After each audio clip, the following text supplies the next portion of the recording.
Right now, somewhere near you, there is a cat. It is asleep on something it is not allowed on. Earlier today, it knocked a glass off a table, purely to watch it fall, and faced no consequences at all. It is fed, adored, and completely in charge of the house. Normal. We have all just quietly agreed to this, quietly. Now wind the clock back 2,500 years to ancient Egypt, where that exact arrangement was not a joke. It was the law. Harm a cat, even by accident, and a mob could beat you to death in the street. The cat was sacred, untouchable. And according to one of the most famous stories in all of history, that is the precise weakness an entire empire used to bring Egypt to its knees, without firing a single arrow. Picture the scene the story gives us. Two armies facing each other across the desert. On one side, Egyptian archers, arrows drawn, defending the oldest kingdom on earth. And walking slowly toward them, out in front of the entire Persian army, is a wall of cats. Live cats. The Persians have painted the Egyptian cat goddess across their shields and scooped up every sacred animal they could find. And the Egyptian archers, who would sooner die than harm a cat, slowly lower their bows. They cannot bring themselves to shoot.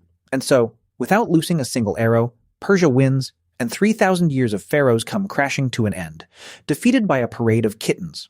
It is one of the most repeated stories about the ancient world. The day Egypt was conquered with cats. You have almost certainly seen it.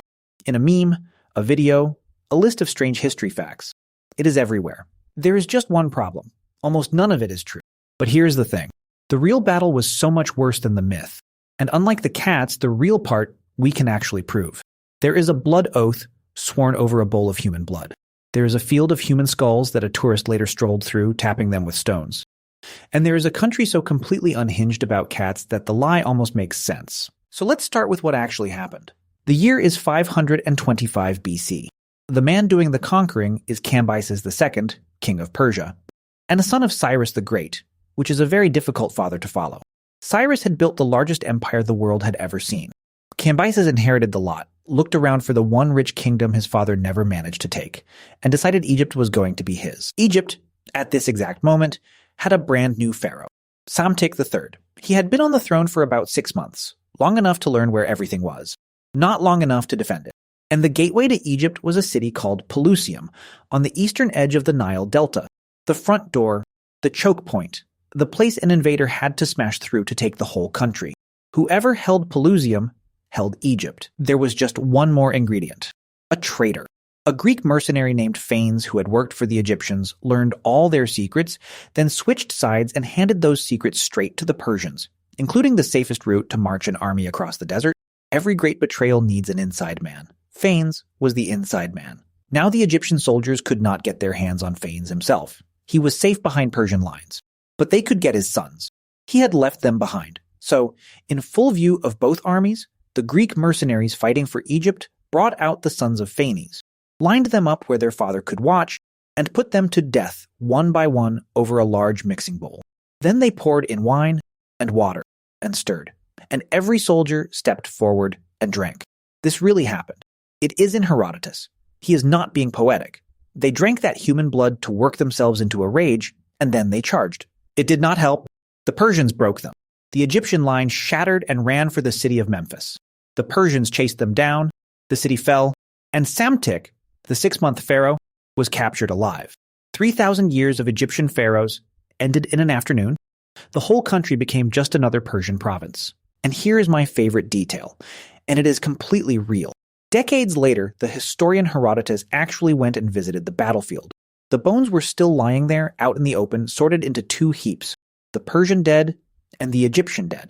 And Herodotus, being a curious man, started picking up skulls and tapping them with stones. He found that the Persian skulls were so flimsy you could crack one with a pebble, while the Egyptian skulls were so thick you could barely dent them with a rock. His explanation? The Egyptians shaved their heads from childhood and walked bare in the sun, which baked their skulls hard. The Persians wore soft turbans their whole lives, kept their heads shaded, and ended up with skulls like eggshells. So here is one of history's greatest writers, standing at a mass grave, doing skull science with a handful of gravel. It is wrong, by the way. But he wrote it down, so now it is history. So, a blood oath, a massacre, a field of skulls.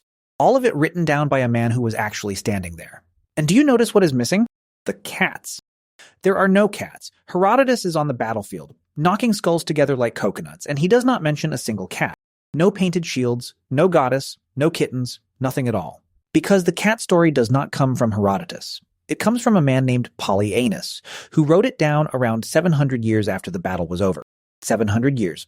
That is roughly the gap between us today and the first canon. And Polyaenus was not even a historian. He was a lawyer who put together a kind of greatest hits list of clever military tricks as a gift for two emperors heading off to war. Top tips for winning battles. And even his version is not the one you have heard. Polyaenus never says the Persians painted cats onto their shields. He says Cambyses rounded up a load of animals that were sacred to the Egyptians, dogs and sheep and cats and ibises, and drove the whole farmyard out in front of his army so the Egyptians would not dare shoot for fear of hitting one. No goddess, no artwork. The cats are just one item on a livestock list, somewhere between the dogs and the birds. The painted shields version, the cool one, the one in every meme, appears for the first time in a popular history book published in 2005. A modern author wrote it down, it sounded fantastic, and the internet did the rest. So when you read that Persia weaponized the cat goddess, you are reading a flourish laid on top of a single very late source describing a thing the one actual eyewitness never mentioned at all. And yet, here is the strange part. The reason this story refuses to die is that the thing underneath it is completely true. The Egyptians really were that serious about cats. Under Egyptian law, killing a cat could be punished by death, even when it was an accident. The historian Diodorus describes watching a Roman accidentally kill a cat and a furious mob forming outside the man's house. And neither the officials sent by the king nor the very real fear of starting a war with Rome was enough to save him. The crowd dragged him out and killed him. Over a cat. Diodorus says he watched it happen with his own eyes.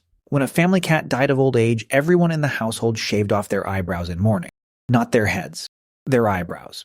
So that you could tell just by looking at a man's face that he was grieving a cat.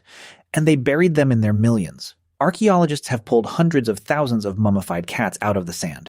So many, in fact, that in the 1800s, an entire shipment of Egyptian cat mummies was shipped to England and ground up into farm fertilizer. So, no, the Egyptians did not lose a battle to a wall of house cats, but you can absolutely believe that they might have. And that is exactly why the lie works. It feels true. There is one last irony, sitting right in the middle of all this. The man at the heart of the cat story, Cambyses, had a second completely opposite legend pinned on him too. Other ancient writers paint him as a cat-hating madman who stabbed a sacred Egyptian bull for fun and went completely insane. Except the archaeology says he did no such thing. That same sacred bull was buried with full honors, with Cambyses himself shown kneeling before it in respect.